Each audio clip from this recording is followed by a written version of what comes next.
Alright, welcome back to my YouTube channel. I'm Andy's Vlog.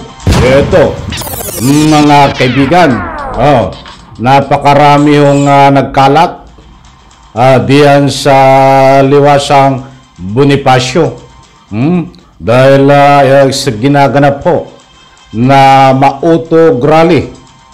Sabi nga nila ito ay suna ng ma-auto rally nitong mga DDS diyan ho sa liwasang Bonifacio. Anong nangyari? Bakit kayo ay nilalangaw diyan? Ano ang amoy? Bakit kayo ay nilalangaw diyan? Alam nyo, mga mahal kong taga-subaybay, itong ginaganap na ma-auto rally ngayon na sinasabi din ho nila na isang mautog suna diyan sa liwasang Bonifacio. Ito po ay matagal na nilang pinagplanuhan. But dito ho sa nakikita po nating galawan ngayon ay nilalangaw mo ho para lang mga buang na nandiyan sa liwasang Bonifacio na nakikipaglaban, subalit wala hong kalaban. Paano po nangyari yon? Nakikipaglaban tapos wala pong kalaban. Naku po, ay parang mga baliw, parang mga buwang. Ang gusto kong ipunto kapag ganon, di po ba? Alam nyo, ang galing mambudol itong mga to ba't wala hong sumunod? Sila din ho ang nandoon, given na yan. Mga taga-suporta na ilan ng DDS. Mayroon pong mga vlogger diyan ng DDS. Nagkalat ho, parang ang asong ulo na nagkalat. Sapagkat ang pag-mind condition po nila before.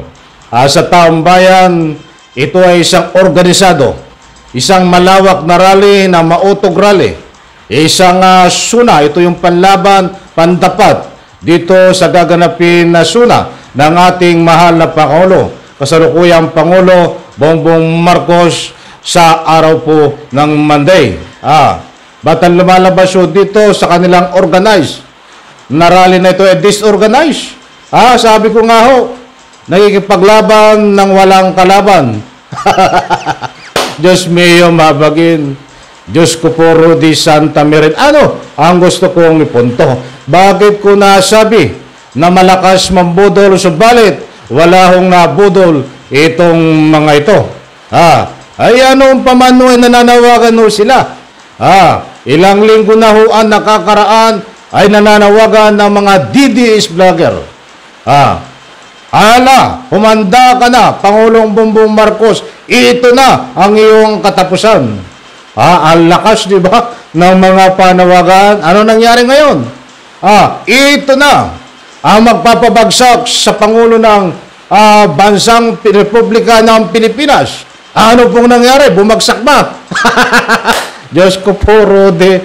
Kaya sabi ko nga, malakas mag-mind condition sa social media ng taong bayan, ba't wala akong maniwala?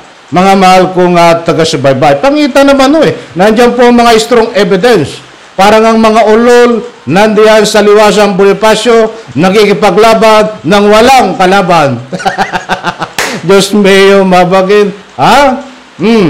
Ang daming makikita nyo ay mga DDS vlogger, mga taga-suporta ni Digong, kita nyo ho. Nandiyan ang mga thumbnail nila, ang mga caption sa kanilang mga live. Ito na, nagtipon-tipon na, nagsama-sama na.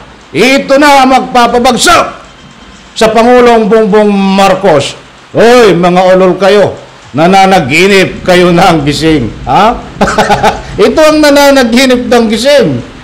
Di po ba? Ang dami nagkalat sa social media. Ito na ang magpapabagsak sa Pangulo Bongbong Marcos. Naku po, Diyos mio. Kayo ba ay ginugutom? Kaya nasasabi nyo yan.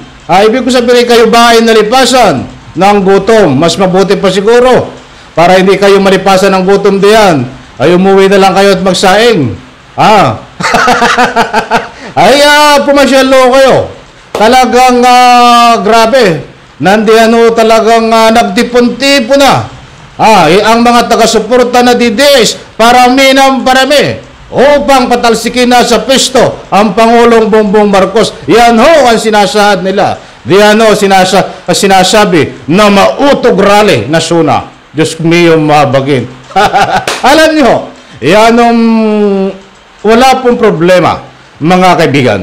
Kung yanong ganda, yanong sarap makipaglaban, lalong-lalo na sa kanyang mga rally. Kung mayroon po tayong pinaglalaban, ang problema ho ito'y marami na ho mga ginanap na rally. Marami nang ginanap na pagmamind condition, but wala pong magandang resulta. Wala nga pong pinaglalaban sila. Iisa po ang hadikain nila, paniwalain ng tao sa kanilang sinasabi, but datapwat ang lahat ng kanilang mga galawan ho ay hindi ka panipaniwala, mga imbento, at ang gusto ho nila ay patalsikin si Pangulong Bongbong Marcos sa pwesto, but hindi ho mangyari. Napakadami ng galawan ang ginawa ho nila. Sa mga mautog rally, lahat ho inimbita na, may artista, lahat ng kasiraan binatuho sa ating Pangulo Bongbong Marcos. Ba't ano ang nangyari? Sila ho ang nasira, hindi po ang kasalukuyang Pangulong Bongbong Marcos. Para mga buwang lang kayo nalilipasan kayo ng gutom, kumain muna kayo. Kaya ganyan ang mga galawan nyo, kayong mga DDS kayo. But anyway, wag po tayong maniwala, mga mahal, kung taga-subaybay dito sa mautog rally sa Suna, di umano na ginaganap diyan po sa Liwasang Bonifacio. Diyan po ay isang walang kagawaan na maganda sa Republika ng Pilipinas. Wala ho wala ho silang pinaglalaban diyan. Paninira, at sumusunod sila sa amo nila na hindi ko alam kung sinusuri muna nila ang kanilang galawan bago sumunod. Dahil kung sila ho ay nagsusuri ng mga utos sa kanila, ang mga dapat gawin nila ay hindi sila susunod, o talagang sinusunod nila ng dahil lang sa pera. Di po ba? Ito po ay mga lumang issue na, lumang tugtugin na muli pong hinahalongkat nitong mga DDS na paratang na wala pong ika nga po'y maganda na resulta. Pawang mga lumalabas lang sa bunganga nila ito, mga kaibigan. So wag po tayong masindak dito sa mga ito. Ang ating pong seguridad sa ating mahal na Pangulo ay matibay. Nandiyan po ang PNP. Lahat po ng kinaukulan nandiyan ay nakaplastar na ho.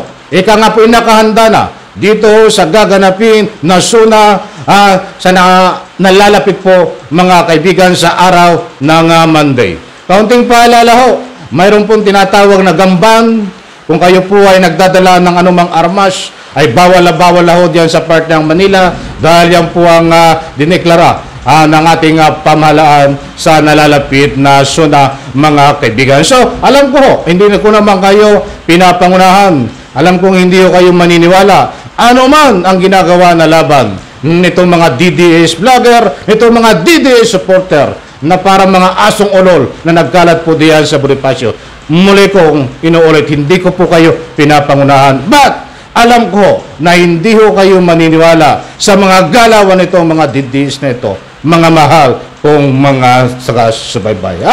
Magbanta rin po tayo, sapagkat, alam niyo, nandyan din po, hindi maiiwasan ang banta sa buhay at manggulo sa gaganapin po na Suna sa araw po ng Lunes, mga kaibigan. Muli po, maraming salamat sa inyo. At yan nga ho, walang epekto po yan. Ginaganap na mautog na rally na yan. Sabi ko nga po, parang mga basong ulo na nagkalat, nakikipaglaban na wala po silang kalaban, mga kaibigan. Parang mga ulol. Muli po, maraming salamat. Pagpalain po tayo lahat. Diyan po sa comment section, huwag po kayong matakot magbigay ng anumang public opinion. Isang like lang sa video na ito. Bye-bye. Palakpakan.